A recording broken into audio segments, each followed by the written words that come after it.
बिस्मिल्लाहिर्रहमानिर्रहीम। आज हम जिस टॉपिक पे बात करने जा रहे हैं वो है टूथपेस्ट। मार्केट के अंदर में बहुत सारे टूथपेस्ट हैं, बल्कि ऐसे कह सकते हैं कि उनका बहुत ज़्यादा कंपटीशन है कि ये फलान टूथपेस्ट है, ये बेस्ट है, ये बेस्ट है, ये बेस्ट है। तो आज हम इनका रिव्यू करेंगे मेडिकल हवाले से कि ये वाकई कुछ काम करते हैं या नहीं करते। तो मोस्टली दो तीन प्रॉब्लम्स होती हैं जिनके लिए हम टूथपेस्ट को इस्तेमाल करते हैं। एक तो ये है कि मसूड़ों से खून आता है, तो इसके लिए हम यूज़ करते हैं जिसे हम गम्स ब्लीडिंग कहते हैं। और दूसरे नंबर पे सेंसिटिविटी है, हसासियत है दांतों की, ठंडा गर्म लगना है। जैसे कोई चाय वगैरह पीता है या कोल्ड ड्रिंक पीता है तो उसको सेंसिटिविटी फील होती है। तो इस तरह के मामलात को हम देखते हैं कि मेडिकली तौर पे जो है ये फार्मास्यूटिक्स कंपनियां जो टूथपेस्ट को बनाती हैं, क्या वाकई इनके अंदर वो इंग्रेडिएंट्स होते हैं जो हमें इन चीज़ों से मामलात में से कुछ रिलीफ दे सकते हैं या नहीं दे सकते। तो पहले नंबर पे हम रखते हैं जी गम्स ब्लीडिंग को। ये मोस्टली प्रॉब्लम्स होता है लोगों के अंदर जो मसूड़ों से खून आता है। तो इसके लिए मार्केट के अंदर एक बहुत बड़ा ब्रांड है, मतलब GSK का पैराडोंटेक्स। इसकी बहुत ज़्यादा मार्केटिंग की गई है, बहुत ज़्यादा इसकी एडवर्टाइजमेंट की गई है। हर दूसरे तीसरे बंदे को पता होता है कि मसूड़ों से खून आ रहा है तो मैं कौन सा पेस्ट इस्तेमाल करूँ। तो यही है कि लोग मतलब आके कहते हैं कि जी मेरे मसूड़ों से खून आ रहा है, तो मैं कहता हूँ कि जी आप जो है पैराडोंटेक्स इस्तेमाल कर लें। तो अब आप फार्मास्यूटिकल के हिसाब से हम इसको देखें तो इसके अंदर दो चीज़ें होती हैं। एक फ्लोराइड होता है, सोडियम फ्लोराइड होता है, और सोडियम बाइकार्बोनेट होता है।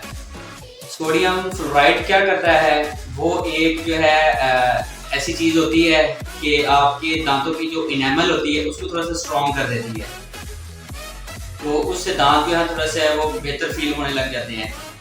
बाकी इसके अंदर सोडियम बाइकार्बोनेट होता है, वो जब हम उसको रब करते हैं दांतों के ऊपर तो क्या होता है कि उसकी थोड़ी सी शाइन आ जाती है। बाकी इसके सारे इंग्रेडिएंट्स आप देखें तो इनके अंदर कोई ऐसी चीज़ नहीं है जो ब्लीडिंग को कम करने के लिए यूज़ की जाती हो। मेडिकली तौर पे इसमें कोई ऐसी चीज़ नहीं है। आप इसकी बैक साइड पे देख सकते हैं, स्क्रीन के ऊपर पिक आ रही है, तो इसमें साफ लिखा हुआ है कि अगर आपका ये ज़्यादा मसला आ रहा है, ज़्यादा टाइम से आ रहा है मसला, तो आप किसी डॉक्टर को चेक करवाएं, तो इसका ट्रीटमेंट होता है। दूसरे नंबर पे सेंसिटिविटी है, उसके लिए हम जो है वो सेंसोडाइन रैपिड एक्शन इस्तेमाल करते हैं। तो उसमें क्या होता है, उसमें भी ये सेम चीज़ होती है। अगर हम फार्मास्यूटिकल के हिसाब से देखें तो उसके अंदर भी सोडियम बाइकार्बोनेट होता है और सोडियम फ्लोराइड होता है। ये तकरीबन एवरी टूथपेस्ट के अंदर जो है ये दो चीज़ें होती हैं, तीसरी इनके अंदर कोई चीज़ नहीं होती।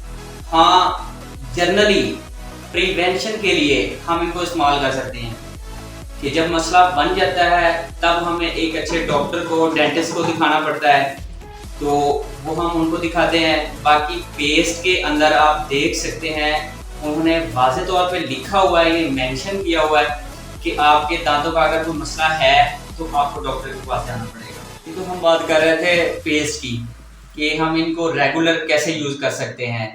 ये आप 24 घंटे के बाद आप इनको सफाई के लिए, वॉश के लिए आप इनको इस्तेमाल कर सकते हैं। बाकी आप कहें कि इनका कोई मेडिकल इफ़ेक्ट है तो ये आपकी भूल है, इनका कोई मेडिकल इफ़ेक्ट नहीं है। आपको जब भी कोई मसला बनता है, कोई प्रॉब्लम आती है, तो बजाय आप पेस्ट को इस्तेमाल करने के आप बेहतर यही है कि आप एक डेंटिस्ट के पास जाएं, तो उनको अपना मसला बताएं और वो उनका हल करेगा। बाकी पेस्ट के अंदर कोई मसला नहीं है। आप जनरली लोगों में होता क्या है कि आप देखते हैं कि कोई वैरायटी है, कोई मतलब कि GSK का इस्तेमाल कर रहा होता है। सारी चीजें दोबारा हम करेंगे, ये हो रही वैसे। हाँ, कट हो जैसी कोई मसला नहीं। तो हम बात कर रहे थे पेस्ट की। पेस्ट मार्केट के अंदर आपको पता है बहुत सारी वैरायटी है इनकी, और हर कंपनी जो है उसका एक अपना फ्लेवर है, अपनी एक प्रोडक्ट है। बाकी मेडिकली इनकी इंग्रेडिएंट्स की बात करें तो वो सबका फार्मूला सेम होता है। तो वैसे इन्होंने बताया होता कि ये इसके लिए, ये इसके लिए, इनका कोई फंक्शन नहीं है सिवाय सफाई के। मतलब कि आप दांतों को वॉश कर सकते हैं, इनका और कोई फंक्शन नहीं है। आप अपने पैसे ज़ाया मत करें। बाकी हाँ, ये प्रिवेंशन के लिए एक अच्छी चीज़ है जो आप 24 घंटों के बाद अपने दांतों को जो है वो आप साफ कर सकते हैं। इसे अगर नहीं करेंगे तो जैसे कि आप स्क्रीन के ऊपर देख रहे हैं कि दिन ब दिन गुजरने के साथ साथ ये दांतों के ऊपर प्लाक जो है ये आपके मसूड़ों के ऊपर आ जाता होता है, जिससे दांत वीक हो जाते हैं, सम टाइम हिलने लग जाते हैं। हिलने के बाद ये खुद ब खुद ही बाहर निकलना शुरू हो जाते हैं। इसको हम डेंटल एब्सेस कहते हैं। एब्सेस जो होती है ये दो तरह की होती है, एक हड्डी के अंदर होती है और एक मसूड़े के अंदर होती है। तो इन दोनों का इलाज किसी पेस्ट के अंदर नहीं है, किसी भी चीज के अंदर नहीं। आप डेंटिस्ट के पास जाएंगे आपका हल वहीं पे होगा। बाकी पेस्ट के अंदर कोई हल नहीं है। आप इनको प्रिवेंशन के तौर पे इस्तेमाल कर सकते हैं, बचाव के तौर पे इस्तेमाल कर सकते हैं।